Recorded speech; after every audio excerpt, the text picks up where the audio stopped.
नमस्कार। ईद और नवरात्रि की शुभकामनाएं। देश में चुनाव होना है और चुनाव के पहले हमने महंगाई, बेरोजगारी, गरीबी की बात तो हमेशा सुनी है, लेकिन इस बार देश में चुनाव के पहले चर्चा ये चल रही है कि तेजस्वी ने जो मछली खाई थी, अपने हेलीकॉप्टर में मछली खाते हुए जो उनकी तस्वीर आई, वो नवरात्र से पहले की है कि बाद में है। राहुल गांधी को शहडोल में रुकना पड़ा तो उन्होंने जो महुआ खाया वो क्यों खाया? खाने को लेकर हमारे यहाँ लिंचिंग हो चुकी है। आपके फ्रिज में क्या है? मीट है, मटन है, बीफ है, इसको लेकर लिंचिंग हो चुकी है। ये अलग बात है कि गोवा के चुनाव में बाकायदा बयान आ चुके हैं कि भारतीय जनता पार्टी का जो सरकार है वो अच्छी क्वालिटी की बीफ उपलब्ध कराएगी, और इस बात के रिकॉर्ड आ चुके हैं। सुप्रीम कोर्ट को शुक्रिया कहना चाहिए इस बात के लिए कि जो बीफ एक्सपोर्ट करने वाली कंपनियां हैं उन्होंने करोड़ों करोड़ में भारतीय जनता पार्टी को बाकायदा चंदा दिया है। लेकिन हमारे देश में चुनाव में चूंकि मुद्दे टालने हैं तो बीफ से लेके मछली, फिश, कुछ भी आ सकता है। नवरात्रि पड़ गई तो अब सबको चेक किया जाएगा किसने नवरात्रि में क्या खाया, और इसी आधार पर चुनाव में तमाशा करने की, या यूं कहें कि हिंदू मुसलमान करने की कोशिश की जाएगी। आज डॉक्टर राकेश पाठक हमारे साथ हैं और हमने सोचा कि मध्य प्रदेश से लेके पूरे देश में चुनाव के वाकई मुद्दे क्या हैं, और ये सारा नाटक जो तेजस्वी वाला फैलाया गया है इसके पीछे क्या है, इसको जरा विस्तार से समझा जाए। राकेश भाई नमस्कार, नए स्टूडियो से आपका स्वागत। बहुत बहुत शुक्रिया। नए स्टूडियो का के लिए मुबारकबाद, और ईद और नवरात्रि की हमारे दर्शकों को, पूरे देश को हम शुभकामनाएं और मुबारकबाद देते हैं। देखिए अशोक जी, चुनाव में बीजेपी के पास कोई मुद्दा नहीं है, इसलिए वो अपनी खेली खाई, अपनी आजमाई हुई पिच पर ही पूरे चुनाव को ले जाना चाहती है। हमारा संविधान, हमारा समाज खान पान और पहनावे की पूरी आजादी देता है सबको। कौन क्या खाए, कौन क्या पहने, इस पर किसी भी तरह की कोई पाबंदी नहीं है। जहां तक सवाल मांसाहार का है, तेजस्वी यादव ने अगर नवरात्रि के एक दिन पहले भी अगर मछली खा ली और अगर नवरात्रि में भी वे खाते, तो कौन सा आसमान टूट पड़ता। हमारे देश में इतनी विविधता है कि बंगाल और बिहार में मछली तो ब्राह्मण भी खाते हैं, हिंदू भी खाते हैं, त्योहारों में खाई जाती है। उत्तर प्रदेश में आपके ही वहां के पास में चौरा चौरी में एक मंदिर है, वहां पर तो मंदिर के अंदर मंदिर करकुलहा पर, करकुलहा जी, देवी का मंदिर। करकुलहा देवी का मंदिर है, वहां पर तो मंदिर परिसर में मीट मिलता है, वहीं पकाते हैं लोग, उसी का भोग लगता है। न जाने कितने मंदिर हैं इस देश में जहां पर मांसाहार बाकायदा प्रसाद के रूप में चढ़ाया जाता है। अब जहां तक सवाल यह है कि जो लोग इसे मुद्दा मैं बना रहे एक हैं, सेकंड के लिए आपको रोक रहा हूं डॉक्टर साहब, एक सेकंड के लिए रोक रहा हूं। मेरे अपने घर में शाक्त परंपरा का घर है। मेरे जी, अपने घर में आज भी बलि परंपरा है। मैंने तो छोड़ दी है, मैं अब बलि में भाग नहीं लेता, लेकिन परिवार में बलि परंपरा है जिसमें 2 बकरों की बलि दी जाती है, और जो मांस पकता है वो पूरा गांव जो होता है प्रसाद के रूप में ग्रहण करता है। तो ये मेरे अपने घर की बात है, बाकी तो छोड़ दीजिए। जी। बिल्कुल बिल्कुल अशोक जी। और अगर हम अपनी सुश्रुतियों पर जाएं, हमारे जो ग्रंथ है, तो वैदिक परंपरा में तो कहां कहां किस किस अवसर पर बलि दी जाएगी, इसकी परंपरा रही है। हम अभी अवतारों के ऊपर नहीं जाना चाहते, विवाद का विषय हो जाएगा, लेकिन उन बातों के भी उल्लेख हैं। अब आते हैं, आपने बीफ की बात कही।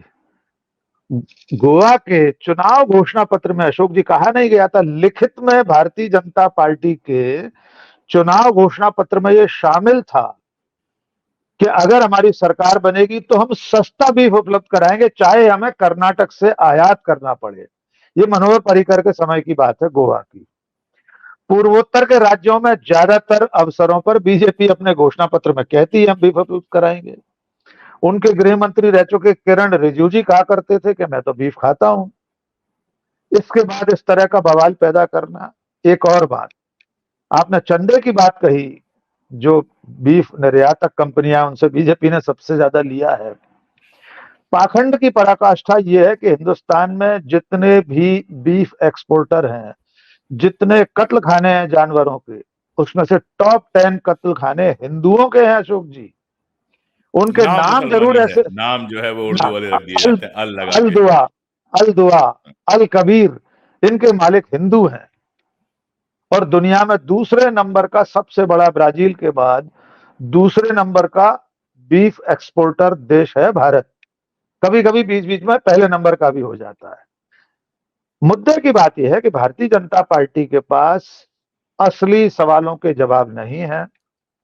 कांग्रेस ने अपने घोषणा पत्र में रोजगार की बात की है कि 30 लाख लोगों को रोजगार देगी वो। अब इसका जवाब कैसे ढूंढे बीजेपी? तो वो कह रही कि राहुल गांधी ने महुआ चख लिया, महुआ उनका शौक है। इस तरह की जब बातें की जा रही हैं तो उससे साफ लगता है कि भारतीय जनता पार्टी, नरेंद्र मोदी के पास मुद्दों का अभाव है। चुनाव के लिए कोई नैरेटिव नहीं कर पा रहे हैं वे। कुछ ऐसा एक मुद्दा, कई हर चुनाव में अशोक जी एक मेन इशू होता है कि ये इस चुनाव का पूरा मुद्दा है, इस पर चुनाव होगा। जैसे 2019 का चुनाव राष्ट्रवाद के बुखार में हुआ, 2014 का चुनाव भ्रष्टाचार के मुद्दे पर हुआ, लेकिन 2024 भारतीय जनता पार्टी की थाली खाली है। इसलिए उसे लग रहा है अब कुछ नहीं है तो अपना आजमाया हुआ जो नुस्खा है हिंदू मुसलमान का उस पर आ जाते हैं। इसलिए उसे कांग्रेस के घोषणा पत्र पर मुस्लिम लीग की छाप दिखाई दे रही है। यही हम और यही आप मैं लगाते आपसे ये हैं सवाल जोड़ देना चाहता हूं ताकि आप अपनी बात को और विस्तार जी। दे सकें कि ऐसा तो नहीं कि कांग्रेस ने जिस तरह से घोषणा पत्र जारी किया है, आप चाहे कांग्रेस के समर्थक हो या विरोधी हो, जिस तरह से बेरोजगारी की बात की है, जिस तरह से नौकरियां देने की बात की है, महिलाओं को सुविधाएं देने की बात की है, यहां तक कि पत्रकारों को भी एक आजाद माहौल, अभिव्यक्ति की आजादी का माहौल देने की बात की है, तो लगभग लगभग सब सारी नसें, जो कमजोर नसें हैं भारतीय जनता पार्टी की, वो कांग्रेस ने अपने घोषणा पत्र में छू ली है। तो कहीं ऐसा तो नहीं है कि ये सारा जो नाटक हो रहा है उसी मुद्दे से ध्यान भटकाने के लिए और किसी बदहवासी में हो रहा है? क्योंकि ये भी आपको बताने की जरूरत नहीं है, दर्शकों को बताना चाहता हूं मैं कि अभी तक घोषणा पत्र जारी नहीं कर पाई है भारतीय जनता पार्टी। बिल्कुल आप सही कह रहे हैं। देखिए ऐसा पहली बार होगा कि जिस कांग्रेस पर हम सब लोग भी लेट लतीफी की बात का आरोप लगाते हैं कि वो घोषणा पत्र में देरी करती है, उम्मीदवारों के नामों का ऐलान करने में देर करती है, अपने साझेदारी साझेदारी वाले दलों के साथ सीट बंटवारे में देर करती है। लेकिन इस चुनाव में कुछ सीटों को छोड़ दें, जैसे ग्वालियर वगैरह में देरी हुई है, अमेठी रायबरेली दिल्ली। अब भी एक पहेली बना हुआ है, दिल्ली पहेली बना हुआ है, हम उस पर पिछले एपिसोड में बात कर चुके हैं। लेकिन चुनाव घोषणा पत्र एक बड़ा मुद्दा है, बड़ा विषय बिल्कुल। है जो जनता तक पार्टी अपनी बात पहुंचाने के लिए घोषित करती है। बीजेपी तो अभी उसकी कमेटी बना पाई है, चुनाव घोषणा पत्र की समिति बनी है अभी 15 दिन पहले, 7 दिन पहले, और चुनाव का पहला फेज सामने है, 19 तारीख को मतदान होना है। तो भारतीय जनता पार्टी इस देरी को छुपाने के लिए बौखला गई है। एक बड़ी मजेदार बात और इसमें जोड़ना चाहता हूं अशोक जी, राजनीतिक जीवन में, राजनीति में किसी भी समझदार राजनीतिक दल को ऐसा नहीं करना चाहिए कि विपक्ष की बात ज्यादा करे। यद्यपि नरेंद्र हम्म। मोदी की बात करके कांग्रेस भी बहुत ज्यादा गलती करती है, ज्यादा बार उनका नाम रटती है। इस बार बीजेपी ने वो गलती की है। चुनाव घोषणा पत्र का, कांग्रेस के न्याय पत्र का जितना प्रचार स्वयं प्रधानमंत्री नरेंद्र मोदी ने और उनकी पूरी पार्टी ने, उनके सोशल मीडिया सेल ने कर दिया, उतना तो कांग्रेस नहीं कर पाई थी। न्याय पत्र घोषित हुआ, उसके कुछ घंटे के भीतर वो 48 में से 8 पेज भी शायद किसी ने नहीं पढ़ पाए होंगे, और मोदी जी ने अपनी पहली सभा में कह दिया इस पर मुस्लिम लीग की छाप है। लोगों ने जिज्ञासा में उसे पढ़ना शुरू किया, लोगों ने डाउनलोड किया। आप जैसे लोग, अभी मैं कल देख रहा था, राहुल देव जी जैसे वरिष्ठ पत्रकार, उन्होंने पूरा का पूरा वो पीडीएफ डाल दिया, वो पेज डाल दिए जिसमें लग रहा है कि बीजेपी आरोप लगा रही है। राहुल देव जी ने लिख दिया कि इसमें जो बिंदु कांग्रेस ने लिखे हैं ये तो सब हमारे संविधान में निहित है, इसमें मुस्लिम लीग कहां से आ गई? तो लोगों को पढ़ने के लिए विवश कर दिया। मोदी जी ने खुद कांग्रेस के घोषणा पत्र का घर घर प्रचार कर दिया, व्हाट्सएप ग्रुपों में पहुंच गया, फेसबुक, इंस्टाग्राम, ट्विटर सब पर चल पड़ा। इस बढ़त के चल कल राहुल गांधी ने एक पेज का पॉइंटर भी जारी कर दिया। उन्होंने पॉइंटर भी जारी कर दिया। तो मुझे ऐसा लग रहा है कि बीजेपी इस चुनाव में बार बार रणनीतिक भूल कर रही है। चुनाव में ऐसी भूलें भारी पड़ती हैं, उसे अपने मुद्दों की बात करनी चाहिए, वो उसे अपने जवाब देना चाहिए, उसका स्वागत है। आपने जिन मुद्दों की बात कही, हम तो पत्रकार हैं, आप भी स्वतंत्र पत्रकार के रूप में आज काम कर रहे हैं, हमें अभिव्यक्ति की आजादी चाहिए, हम उसके हिमायती हैं। कल बीजेपी भी अगर अपने घोषणा पत्र में इसे लिखेगी तो हम उसका स्वागत करेंगे, लेकिन उसके लिखने और करने में जो फर्क है वो हम मैं देख वही रहे कह हैं। रहा था कथित कि एक यूट्यूब चैनल बंद करा दिया गया, कई को नोटिस है, बाकियों के नोटिस सर मिल पे गए। तलवार लटकी हुई है, तो अब व्यक्ति के अधिकार की बात तो क्या करेंगे ये? वे करेंगे भी तो उसको संरक्षण नहीं दे पाएंगे। उनकी कथनी और करनी में जो फर्क है वही तो हम लोग रेखांकित करते हैं। उनकी निगाह में द क्रेडिबल हिस्ट्री भी होगा, उनकी निगाह में अशोक कुमार पांडे भी हैं, डॉक्टर राकेश पाठक भी हैं। हम लोगों के चैनल पर भी कभी भी गाज गिर सकती है। कोई बहाना उन्हें नहीं चाहिए, अब तो बहाना भी नहीं चाहिए। बोलता हिंदुस्तान को कोई जवाब नहीं दे रहा, यूट्यूब सरकार कोई जवाब नहीं दे रही, कोई एक कारण नहीं बता पाई है कि फलाने दिन का वीडियो खराब था या गलत था इसलिए हमने बंद किया है। तो ऐसी स्थिति में अगर कांग्रेस अपने घोषणा पत्र में ये लिख रही है तो हम लोग क्यों नहीं उसका स्वागत करेंगे। आम जनता भी स्वागत करेगी, जनता के मुद्दे उसमें शामिल हैं, महिलाओं के मुद्दे उसमें शामिल हैं। तो मैं बीजेपी को, नरेंद्र मोदी को बहुत हताश देख रहा हूं। आपने जैसे शायद बौखलाहट शब्द का इस्तेमाल किया, वो बौखलाहट ही है जो राहुल गांधी के भाषणों में से शब्दों को पकड़कर अपना दिन काटने पर मजबूर हो रहे हैं वे, कि आज का दिन कट जाए, राहुल गांधी कुछ ट्वीट ऐसा कर दें। अरे महुआ चख लिया तो महुआ के नशेलची थोड़ी हो गए राहुल गांधी।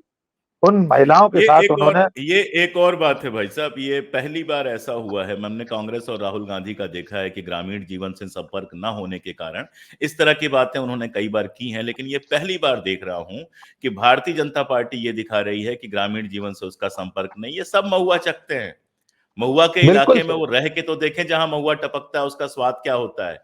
महुआ की बिल्कुल सही, शराब और महुआ का टपकता हुआ महुआ को खाना दो अलग अलग चीजें होती हैं। फर्मेंटेशन करके महीने 2 महीने 3 महीने बाद शराब तैयार होती है, महुआ के गिरते ही शराब नहीं बन जाता है। बिल्कुल सही बात। अशोक जी, उसी में से एक उत्पाद मैंने तो जीवन में पहली बार अभी देखा, नीरा नाम है शायद उसका, नीरा या निरा। वो मुंबई के नीरा आसपास नीरा जो समुद्र, बिल्कुल। नीरा, वो एक और सड़क पर नीर मिलता है। से भाई साहब नीरा बना, नीर से वो नीरा बना बना हुआ है, पूरे साउथ इंडिया में मुंबई में मिलता है नीरा। मिलता है, मैंने अलीबाग में भी उसको पिया था। तो वो कोई शराब थोड़ी है बनती, लेकिन इसी से है। वो नीरा बनता महुए में से ही है। तो जी राहुल गांधी कोई महुए का नशा करने लगे हो, मध्य प्रदेश का मुख्यमंत्री ये कह रहा है। डॉक्टर मोहन यादव कह रहे हैं कि राहुल गांधी ने अपना शौक बता दिया महुआ महुआ चक के। उन्होंने ये नहीं जाना कि उन कामगारों, उन महिलाओं जो जंगल में महुआ बीनती हैं, उन लोगों से उन्होंने बात की, उनका सुख दुख जाना, उनकी तकलीफें जानी। एक राजनेता को यही करना चाहिए। तो मैं जो शुरू से कह रहा हूं कि बीजेपी, नरेंद्र मोदी मुद्दा विहीन है, मुद्दे के अभाव में भटक रहे हैं, उन्हें कहीं से कोई रोशनी दिखाई नहीं दे रही। इसलिए लगता है कि कांग्रेस जो कुछ कर रही है, कांग्रेस के नेता जो कुछ कह रहे हैं, कर रहे हैं, उसमें से ही कोई चीज उठा लो और शायद जनता में अपील करने लगे। लेकिन अभी बीजेपी ऐसे किसी मुद्दे पर पहुंच नहीं पाई जो जनता में मास अपील कर पाए, जनता को प्रभावित कर पाए। ऐसा कोई मुद्दा भी दिखाई नहीं दे रहा। हम ये भी नहीं कह रहे कि कांग्रेस जिन मुद्दों पर बात कर रही है वो मुद्दे पूरे देश को कोई उद्वेलित कर रहे हैं, आंदोलित कर रहे हैं। लेकिन एक विपक्षी दल को सत्ता में आने की ललक जिस पार्टी को है, वो इन मुद्दों के सिवा और क्या बात कर सकती है। बीजेपी भी करे। हम और आप किसी दिन पूरा एपिसोड उस पर बनाएंगे जब बीजेपी अपना घोषणा पत्र जारी करेगी, जब वो बताएगी वो 30 लाख नहीं 35 लाख लोगों को रोजगार देगी, तो हम उसका भी स्वागत करेंगे। लेकिन उसके पास तो मुद्दे ही नहीं है। इसलिए अंत में अशोक जी, मैं बहुत स्पष्ट कहना चाहता हूं, बहुत लंबा चुनाव है अभी, 1 जून तक मतदान होना है। अंत में आकर नरेंद्र मोदी और बीजेपी सिर्फ हिंदू मुस्लिम के आधार पर ही इस चुनाव को लड़ेंगे, सिर्फ विभाजन और बंटवारे की बातें करेंगे। मुस्लिम लीग, जिन्ना, आतंकवादी, अभी आतंकवादी भी आएंगे। मैं हर चुनाव से कहता हूं, से पहले कहता हूं आ चुके हैं, कि पाक आ चुके आ हैं, चुके हैं, आ हाँ आ चुके गए हैं। होंगे। पीएफ स्मृति ईरानी ने पीएफआई का समर्थन लेने का आरोप लगा के कहा था कि कांग्रेस जो है वो आतंकवादियों का समर्थन ले रही है, कि वायनाड में राहुल गांधी ने पीएफआई का समर्थन लिया है। ये स्मृति ईरानी ने ऑन द रिकॉर्ड कहा है। नहीं, इसके अलावा भी सर टूर प्लान अपना बता के आते हैं। जेपी नड्डा जी को अभी अपना कोई फैक्स वगैरह करेंगे आतंकवादी। आप पिछले 10 साल का हर चुनाव देख लीजिए, संख्या तक जेपी नड्डा जी बताते हैं। बंगाल चुनाव से पहले पिछली बार का विधानसभा चुनाव, नड्डा जी ने बताया था 300 आतंकवादी रवाना हो गए। तो मैंने कई चैनल्स पे पूछा था, रवाना हो गए हैं, संख्या भी बताई है। तो वो टूर प्लान जो उन्होंने मेल किया होगा आतंकवादियों ने जेपी नड्डा साहब को, वो भी देश को दिखा दें। संख्या भी आपको पता है। तो आपको उन्होंने ये भी बताया होगा कि बिहार आएंगे तो लिट्टी चोखा खाएंगे, बंगाल आएंगे तो रसम खाएंगे, ढोकले खाएंगे, गुजरात जाएंगे तो। और वे आतंकवादी वापस कब चले जाते हैं ये नहीं बताते नड्डा साहब। आने की सूचना तो आतंकवादी देते हैं। चुनाव खत्म होने के बाद अगले 5 साल तक भारत सरकार, गृह मंत्री, हमारे राष्ट्रीय सुरक्षा सलाहकार, अभी वो भी बताएंगे, डोभाल साहब भी बताएंगे कि आतंकवादियों के आने की सूचना मिली है, संख्या भी बताएंगे। लेकिन चुनाव के बाद वे देश को ये नहीं बताएंगे कि जो आतंकवादी आए थे वे वापस चले गए कि अब भी रुके हुए हैं कहीं बिरयानी खा रहे हैं? कि उनकी कि कहीं उनकी पार्टी तो में तो नहीं शामिल हो गए, क्योंकि ये पार्टी भी में एक शामिल भी हो संभावना सकते हैं, उनका भी अभी अभी आपने देखा निर्मला सीतारामन ने एक टेलीविजन चैनल पर कहा है कि है। हमारी सबका पार्टी में स्वागत सबका स्वागत है, सबका स्वागत है। जी। और आ ही चुके हैं सर। आतंकवाद का एक आरोपी उत्तर प्रदेश में जिस पर आतंकवाद का आरोप है, एनआईए ने केस रजिस्टर किया था, वो बीजेपी में शामिल हो गया। मैं तो हर बार कहता हूं, जिस दिन दाऊद इब्राहिम भी शामिल होना चाहेगा तो देश की सबसे बड़ी पार्टी, विश्व की सबसे बड़ी पार्टी में उसका स्वागत होगा सर। एक मुद्दा है जिसकी बात आप कर ही रहे हैं, सनातन एक बहुत बड़ा मुद्दा बन के आया है लगातार भारतीय जनता जी। पार्टी के लिए। मैं जनता की बात नहीं कर रहा। गौरव वल्लभ, मतलब मेरे साथ तो उनकी बातचीत होती थी कि सनातन को लेके वो कितने गंभीर हैं, आप भी जानते हैं, मैं भी जानता हूं। लेकिन गौरव वल्लभ कहते हैं कि जहां सनातन को गाली दी जाए, कहते हैं जो राम जन्मभूमि के उसके प्राण प्रतिष्ठा में नहीं गया। हालांकि मेरे मन में यह आता है कि आपको रोका किसने था? अखिलेश प्रताप सिंह जो देवरिया से लोकसभा का चुनाव लड़ रहे हैं, राष्ट्रीय प्रवक्ता, इनसे सीनियर है, वो गए थे। अजय राय गए थे और भी बहुत लोग गए थे। तो इनको किसने रोका था मुझे नहीं पता, और अभी तक नहीं गए हैं।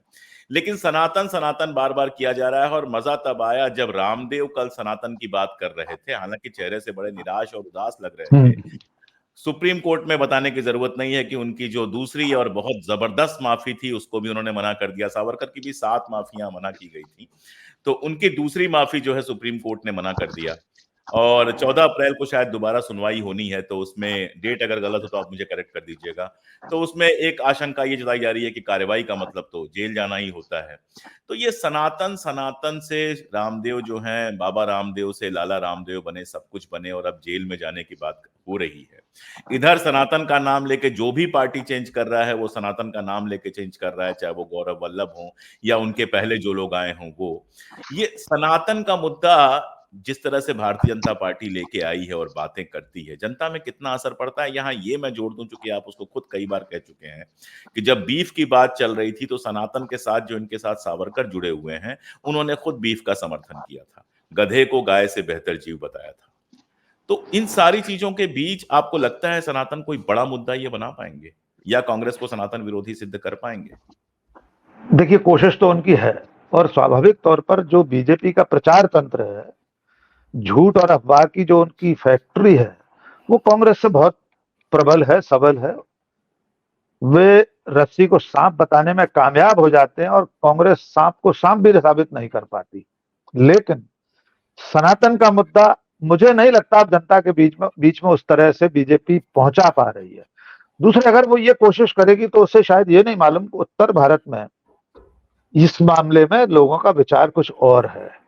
वहां जिस तरह से दलितों के पक्ष में सनातन की उस तरह की जो वर्णभेदी व्यवस्था है, उसके विरोध में जो मानस है, वो बीजेपी को नुकसान ही पहुंचाएगा जितनी बार भी वो ऐसी बात करेगी। आपने सावरकर का जिक्र किया, बीफ का जिक्र किया। मेरा एक बहुत वायरल वीडियो है, आलेख भी मैंने उस पर लिखा था। सावरकर ने तो अपने लेख में, वो भाला नाम की एक पत्रिका थी महाराष्ट्र की, उसमें लिखा था कि गाय एक मूर्ख पशु है, बुद्धिहीन पशु है, उसका मांस खाना चाहिए, खा लेना चाहिए जब जरूरत पड़े। ये सावरकर का लेख है, उसका आज तक कोई खंडन नहीं कर पाया। बीजेपी और आरएसएस के लोग कितने भी सनातनी हो जाएं, सावरकर को नहीं छोड़ सकते, लेकिन सावरकर के इस विचार के साथ वे खड़े नहीं हो पाते हैं। तो मुझे ऐसा लगता है सनातन का मुद्दा, उन्हें ऐसा लगता है जो हिंदी भारत है, उत्तर प्रदेश, बिहार, मध्य प्रदेश, इन सब राज्यों में, राजस्थान इत्यादि, इसमें जनता के बीच में पहुंचाकर वे कांग्रेस को सनातन विरोधी या राम विरोधी साबित करने की कोशिश कर रहे हैं और इसमें सफल होंगे। मुझे ऐसा नहीं लगता। अगर ऐसा होता तो 22 जनवरी से अभी तक राम मंदिर के मुद्दे को ही बीजेपी गर्मा कर रखती। बीच में 2-3 महीने उसने उसकी बात करना बंद कर दी थी अशोक जी। अंदर खाने ये भी चर्चा हुई कि शायद इस मुद्दे को ज्यादा फैलाने से कोई फायदा नहीं हो रहा। अब बीच बीच में बोल रहे हैं, जैसे अरुण गोविल को उन्होंने टिकट दे दिया, वे तो राम ही बने जा रहे हैं। लेकिन अरुण गोविल तो है, राम की तस्वीर लेके वोट मांगने निकले हैं वो तो। वोट मांगने निकले हैं। चुनाव आयोग तो धृतराष्ट्र बना हुआ, उसे तो दिखाई नहीं दे रहा। लेकिन अगर राम की भूमिका करने से ही अरुण गोविल राम हो जा रहे हैं, तो उनकी कुछ और फिल्में हैं, उनकी तस्वीरें भी सोशल मीडिया पर हैं, जिनमें से एक फिल्म का नाम है बिस्तर। मुझे फिल्मों में किसी के रोल से कोई ऐतराज नहीं है, अभिनेता का तो काम है अभिनय करना, जो उसे रोल मिले। लेकिन किसी पात्र को अभिनीत करने से कोई मर्यादा पुरुषोत्तम हो जाएगा, ये सोचना तो मतलब बहुत ही हास्यास्पद है। तो मैं सनातन के मुद्दे को अभी गर्माता हुआ नहीं देख रहा। मुझे नहीं लग रहा कि जनता में बहुत अपील है। अब लोग रोजगार की बात करने लगे हैं, महंगाई की बात करने लगे हैं। देश में 83% युवा बेरोजगार हैं। अशोक जी, उनको सिर्फ राम की तस्वीर अरुण गोविल के हाथों में हो, इससे उनका पेट तो नहीं भर जाएगा, इससे उन्हें रोजगार तो नहीं मिल जाएगा। तो मुझे नहीं लगता कि सनातन के मुद्दे से उन्हें कोई कामयाबी मिलेगी, क्योंकि कर्नाटक में भी तो ये सब करके देख चुके मोदी जी। वहां तो बजरंग दल जैसे संगठन की तुलना उनने बजरंग बली से कर दी थी, फिर भी वहां के लोगों ने नहीं सुना, नहीं दिया उनके बजरंग बली के नाम पर वोट भारतीय जनता पार्टी को। मुझे नहीं लगता कि यह चीज अपील करेगी। अभी आशंका ये है कि वे हिंदू मुस्लिम को ही और ज्यादा गरमाएंगे।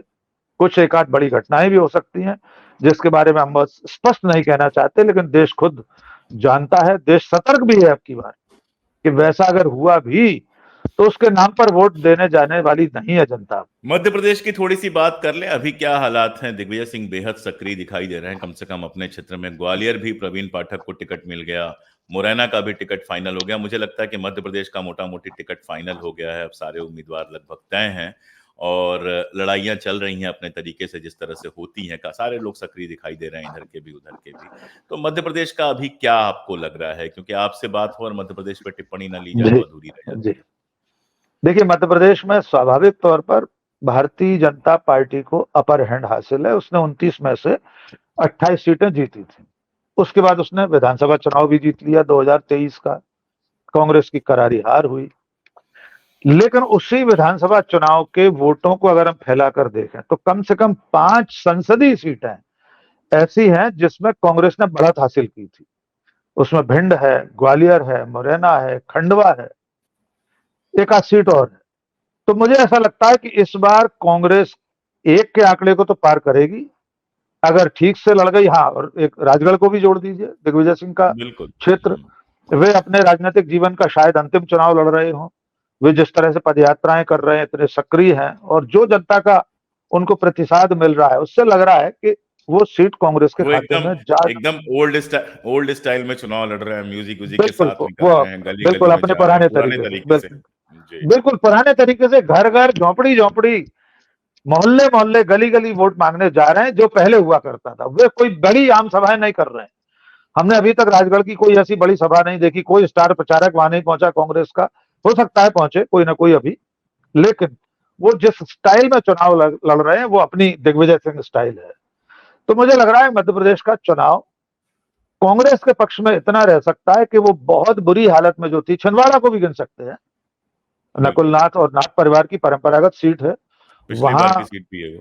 पिछली बार भी वो अकेली सीट थी जो कांग्रेस के खाते में गई थी, तो वो भी कांग्रेस जीत सकती है। और इस तरह से अगर 5-6 सीटें कांग्रेस जीतती है तो ये कांग्रेस के लिए बड़ी बढ़त होगी। बीजेपी के लिए इसलिए नुकसान है कि अगर उत्तर भारत में इन 5-6 राज्यों में 4-4, 5-5 सीट भी उसकी कम हुई, मान लीजिए सिर्फ 5 राज्यों में 5 सीट उसकी कम हुई, तो 25 सीटें कम होना तो बहुत बड़ा गड्ढा है। ये उत्तर भारत, दक्षिण जब भारत से आप 400 पार का सपना देख रहे हैं तो। तब, और दक्षिण भारत से भरता हुआ दिखाई नहीं दे रहा। वो एक सोशल मीडिया पर जुमला चल रहा है, दक्षिण में साफ, उत्तर में हाफ। अगर वैसा कुछ होने जा रहा है तो उसमें मध्य प्रदेश भी एक बड़ा कारण बनेगा। यहां इतना जरूर है कि कांग्रेस के मनोबल को तोड़ने के लिए बीजेपी दल बदल का खूब अभियान चला रही है। जबरदस्त तरीके से कांग्रेस छोड़कर लोग बीजेपी में जा रहे हैं। बीजेपी ने तो दावा किया भी, 6 अप्रैल को उनका स्थापना दिवस था, 1 लाख से ज्यादा कांग्रेसी उस दिन शामिल हुए। यद्यपि वो संख्या तो विवादास्पद है, उसकी कोई प्रामाणिकता नहीं है, लेकिन ये सच है कि कांग्रेस के कार्यकर्ता और नेता बड़ी संख्या में छोड़कर जा रहे हैं। तो ये प्रदेश का जो नया नेतृत्व, उसके सामने भी अपने आप को साबित करने का अवसर है, चुनौती है। फिलहाल मुझे ऐसा लग रहा है कि बीजेपी जिस तरह से राष्ट्रीय स्तर पर मुद्दा विहीन है, वैसे ही मध्य प्रदेश में भी उसके पास कोई मुद्दा नहीं है। दिग्विजय सिंह के नाम पर आप बंटा ढार वाला राग अब नहीं अलाप सकते, क्योंकि दिग्विजय सिंह अपनी सीट पर ही सीमित है। वे खुद कहीं और बाहर नहीं जा रहे हैं।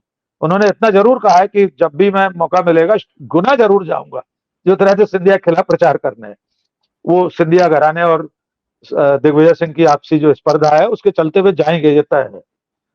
तो कुल मिलाकर मुझे ऐसा लगता है मध्य प्रदेश में कांग्रेस पहले से बेहतर प्रदर्शन करेगी। तो बस इसी मुद्दे, इसी पॉइंट पर, इसी नुक्ते पर आज की बात खत्म करते हैं। मुख्य बात जो है वो ये है कि जिस समय एक विकासशील देश में, एक ऐसे देश में जिसमें आज भी लाखों लोग 2 जून का खाना जुटाने में परेशान रहते हैं, कई बार नहीं भी जुटा पाते हैं, एक ऐसा देश जहां पे कहा गया कि कुल बेरोजगारों में 83% की संख्या युवाओं की है, एक ऐसा देश जहां 10,000, 12,000 और 15,000 रुपए महीने पे काम करने के लिए आपको लोग मिल जाते हैं और लोग नहीं मिल जाते हैं, लाइनें लग जाती हैं। एक ऐसा देश जिसके चारों तरफ जो पड़ोसी हैं वो सब चाइना के करीब जा रहे हैं और अकेला पड़ता जा रहा है। उस देश में चुनाव के मुद्दे क्या होने चाहिए, ये तय जनता को करना है। अगर आपको चिकन, बीफ, मछली, अंडा इसी पर वोट करना है, आप जरूर करिए। अगर आपको लगता है कि सनातन इतना बड़ा मुद्दा है, आप जरूर करिए।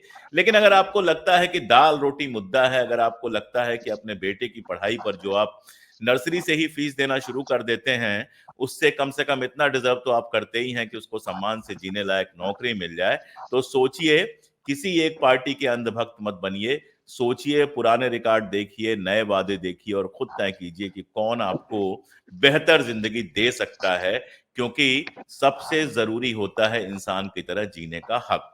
आज के लिए इतना ही। राकेश भाई से लगातार बातचीत होती रहती है। आगे भी जब इस तरह के अपडेट्स आएंगे तो हम राकेश भाई से बात करते रहेंगे। बहुत शुक्रिया। बहुत शुक्रिया।